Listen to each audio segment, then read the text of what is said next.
everyone, Assalamu alaikum. Welcome back to my YouTube channel. This is me Mimi Akhtar Maya and welcome to my new another vlog video. সবাই কেমন আছেন? আশা করি ভালো আছেন। আমরাও আল্লাহর রহমতে ভালো আছি। তো আজকে আপনাদের মাঝে নিয়ে হাজির হলাম আরও একটি ব্লগ ভিডিও। আজকের এই ব্লগে আপনাদের সাথে শেয়ার করব কিভাবে পাটের বস্তা দিয়ে প্ল্যান্টার তৈরি করা যায়। তাই ফার্স্টে আপনাদের বাসায় থাকা যে কোনো প্রয়োজনীয় পাত্র বা বোতল বা যে কোনো কিছু আপনারা এটাতে ইউজ করতে পারেন। আমি এখানে কাপ নুডলসের যে পাত্রগুলো হয় সেটা ইউজ করেছি। তাই ফার্স্টে পাটের বস্তা সুন্দর করে কেটে এই বক্সের গায়ে লাগিয়ে দিচ্ছি। গ্লুগান আঠা দিয়ে বা আপনারা সুপার গ্লু আঠা দিয়ে এটি কাজটি করতে পারেন। তাই আমি সুন্দর করে বক্সের সাইড দিয়ে বস্তাটি লাগিয়ে নিয়েছি। আর আমি এখানে দুইটা ছিদ্র করে নিয়েছি, কারণ রিয়েল প্ল্যান্ট রাখতে হলে এখানে ছিদ্র করা খুবই প্রয়োজন। আপনারা চাইলে আর্টিফিশিয়াল ফ্লাওয়ারগুলোও রাখতে পারেন। তো আমি ঘুরে ঘুরে দেখিয়ে দিচ্ছিলাম কিভাবে করে নিয়েছি কাজটি। আপনারা দেখলেই বুঝবেন যে কিভাবে করা হয়েছে। আর এই প্ল্যান্টারটি তৈরি করতে হলে আমাদের এখানে পাইপের প্রয়োজন হবে।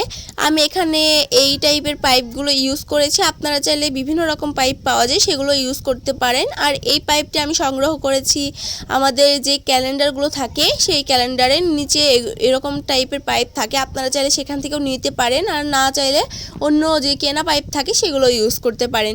তো এই তো আমার পাইপগুলোকে আমি সমানভাবে তিনটা অংশে কেটে নিয়েছি। তারপর আমার যে প্ল্যান্টারটা বানাবো যেই টবে, সেই টবের যে নিচের অংশটা হচ্ছে ফাঁকা ছিল, সেই অংশে আমি এইভাবে বস্তাটিকে লাগিয়ে নিচ্ছিলাম। আর এখানে আমি 3 টুকরা করে নিয়েছি বস্তা সমানভাবে, কারণ এগুলো আমি পাইপের যে পাইপগুলো সেগুলোতে লাগিয়ে নিব। তো এখানে আমি একটাকে বুঝিয়ে দিচ্ছিলাম যে এভাবে পেঁচিয়ে লাগিয়ে নিলেই সেটা হয়ে যাবে।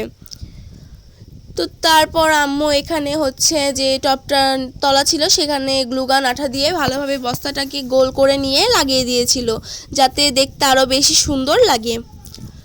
তো বস্তাটা লাগানোর পর এইটা অনেক বেশি সুন্দর লাগছিল দেখতে।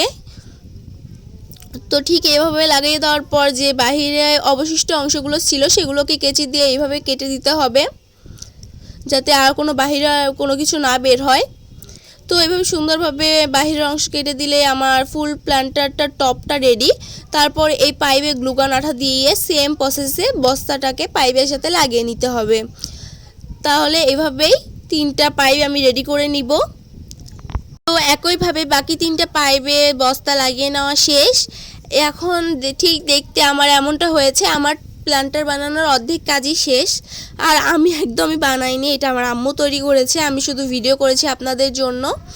তো তারপর যে প্ল্যান্টারটা বানাবো সেই টবের তলায় এভাবে ঠিক 3টা পাইপ লাগিয়ে নিতে হবে, যাতে 3টাকে তার পায়ের মতো লাগে, টবের পায়ের মতো পায়া হিসেবে এই 3টা পাইপ এখানে ইউজ করা হয়েছে।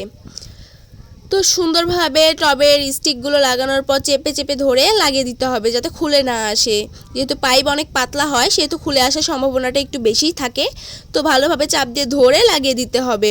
আর আমার প্ল্যান্টারটা দেখতে ঠিক এমনটা লেগেছে। আপনাদের কাছে কেমন লেগেছে জানি না, আমার কাছে অসম্ভব সুন্দর লেগেছে টপটা। আর আমি এই প্ল্যান্টারটাকে আরও ডেকোরেশন করব, বিভিন্ন টাইপের লেস আরও ফুল লাগিয়ে আরও সুন্দরভাবে ডেকোরেশন করব। তখন ইনশাল্লাহ আপনাদের সাথে আমি শেয়ার করব। তো আপনাদের কাছে টপটা কেমন লেগেছে অবশ্যই জানাবেন। আর এটা ছিল আমরা গ্রামের বাসায় যাওয়ার আগের দিন রাতে তৈরি করা হয়েছে, আর আমরা পরের দিন গ্রামের বাসায় এসেছি। আর এটা ছিল যমুনা সেতু। আমাদের গ্রামের বাসা যেহেতু রাজশাহী, তো রাজশাহী আসতে হলে অবশ্যই যমুনা সেতু ক্রস করতে হয়। তো সেই ক্ষেত্রে আমি যমুনা সেতুর ছোট্ট একটি ক্লিপ নিয়েছিলাম। আর সেইভাবে কোনো ব্লগ করা হয়নি, আমার আসার অনেক ব্যস্ত ছিলাম সেদিন, সেজন্য। তো আমি নেক্সট ব্লগগুলো আমার গ্রামের বাসার ব্লগগুলো দেওয়ার ট্রাই করব। আমার সাথেই থাকবেন আপনারা, আর আমাকে একটু সাপোর্ট করবেন যাতে আমি আরও অনেক দূর এগিয়ে যেতে পারি। আর আমার ভিডিওগুলো যদি ভালো লেগে থাকে, আপনাদের যদি মনে হয় যে ভিডিওগুলো ভালো, তাহলে অবশ্যই লাইক কমেন্ট শেয়ার করতে একদমই ভুলবেন না। আমার চ্যানেলটি সাবস্ক্রাইব করবেন। আজকের ভিডিওটি ছিল আমার এই পর্যন্তই।